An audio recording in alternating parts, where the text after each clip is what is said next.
Praise the lord. మన ప్రభువును ప్రియ రక్షకుడైన దేవుని నామమున మీ అందరికీ కూడా ఉదయకాల శుభములను తెలియచేస్తూ ఉన్నాను.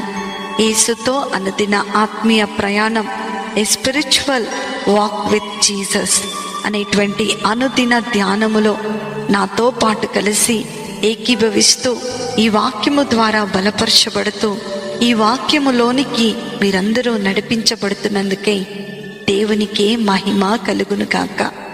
నేటి దినవాక్యము మత్తయి సువార్త 25వ అధ్యాయము 13వ వచనము. ఆ దినమైనను గడి అయినను మీకు తెలియదు గనక మెలకువగా ఉండుడి. హల్లెలూయా. నా ప్రియమైన దేవుని బిడ్డలారా, మనము ఈ లోకములో ఒక నిరీక్షణ గలవారమై ఉన్నాం.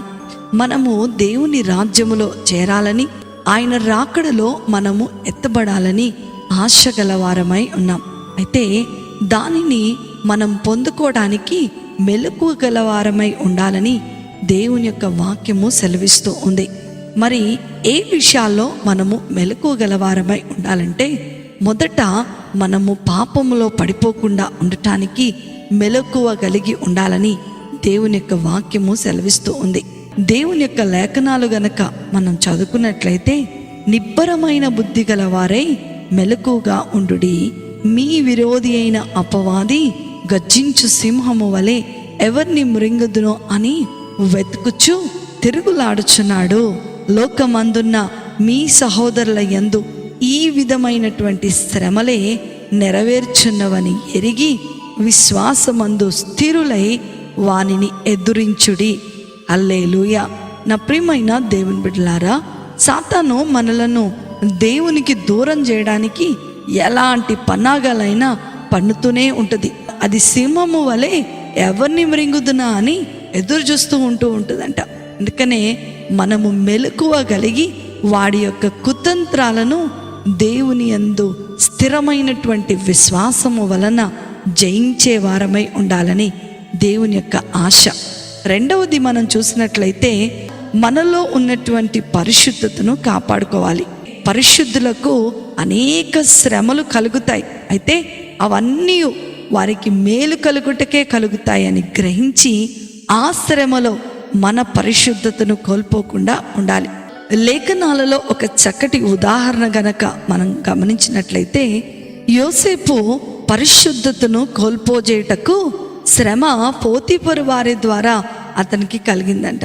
అయితే యోసేపు ఆమె నుండి పారిపోయి తన పరిశుద్ధతను కాపాడుకున్నాడు. అట్లాగే యోబు కూడా సమస్తాన్ని కోల్పోయిన తర్వాత తన భార్య ద్వారా అతనికి శ్రమ కలిగింది. కానీ ఆమె మాటలు యోబు పట్టించుకోకుండా, మూర్ఖురాలు మాట్లాడినట్లుగా నీవు మాట్లాడుచున్నావు, మనం దేవుని వలన మేలు అనుభవించుదమా, కీడును మనము అనుభవింప తగదా అని తన మాట వలన కూడా ఏ పాపము చేయక తన పరిశుద్ధతను యోబు కాపాడుకున్నాడు. నా ప్రియమైన దేవుని బిడ్డలారా, ఎటువంటి శ్రమ మన జీవితంలో కలిగినా మనకు మేలుకరమైనవే.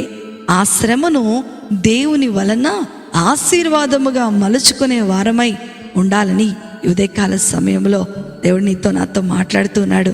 దేవుని రాజ్యములో దేవునితో పాటు మనం ప్రవేశించాలంటే మనము ఆయన రాకడ కొరకై మన పరిశుద్ధతను కాపాడుకున్న వారమై ఉండాలి. అందుకనే ప్రతి దినము దేవుని వాక్యము చదవాలి. ప్రతి దినము దేవుని యొక్క సన్నిధానములో చేరి ఆయన పాదముల వద్ద మనము ప్రార్థించాలి. దినము కూడా వాక్యానుసారంగా జీవించటలో మెలకువ గల వారమై ఉండాలి. నా ప్రియమైన దేవుని బిడ్డ, ఈరోజంతా కూడా ఈ వాక్యాన్ని ధ్యానిస్తూ ప్రభువు రాకడ కొరకై సిద్ధపడదాం. దేవుని వాక్యములో అనుదినము మన జీవితాన్ని కట్టుకుందాం. అట్టి కృప, ధన్యత, ఆశీర్వాదము వాక్యం వింటున్న దేవుని పిల్లలైన మీ అందరికీ అనుగ్రహించబడునుగాక. ఆమేన్. ప్రార్థన చేసుకుందామా? మమ్మలను మిక్కిలిగా ప్రేమించిన మా ప్రియ పరలోకపు తండ్రి, మీకున్నతమైన ఘనమైన శ్రేష్టమైన నామమును బట్టి మీకు వందనాలు. అవును ప్రభువా, మీ గడి అయినను మీరొచ్చే దినమైనను మాకు తెలియదు ప్రభువా. అంతవరకు మా జీవితాలు పరిశుద్ధముగాను, మా జీవితాలు విశ్వాసముతో నీ యందు భక్తితో జీవించేటువంటి జీవితాలను మీరు మాకు అనుగ్రహించండి. మా శ్రమలన్నీ కూడా ఆశీర్వాదకరముగా మరచుకున్నటకు మీరు మాకు కృపను అనుగ్రహించండి. నీ ఉన్నతమైనటువంటి కృప చేత మమ్మలను మీరు నింపి నడిపించి దీవించమని నజరేయుడైన యేసుక్రీస్తును శక్తి కలిగిన నామములో అతి వినయముతో అడిగి వేడుకొనుచున్నాను తండ్రి. ఆమేన్, ఆమేన్, ఆమేన్. ప్రభు మిమ్మలను మీ కుటుంబాలను దీవించునుగాక. ప్రేమతో మీ సహోదరి శిల్ప జోసెఫ్.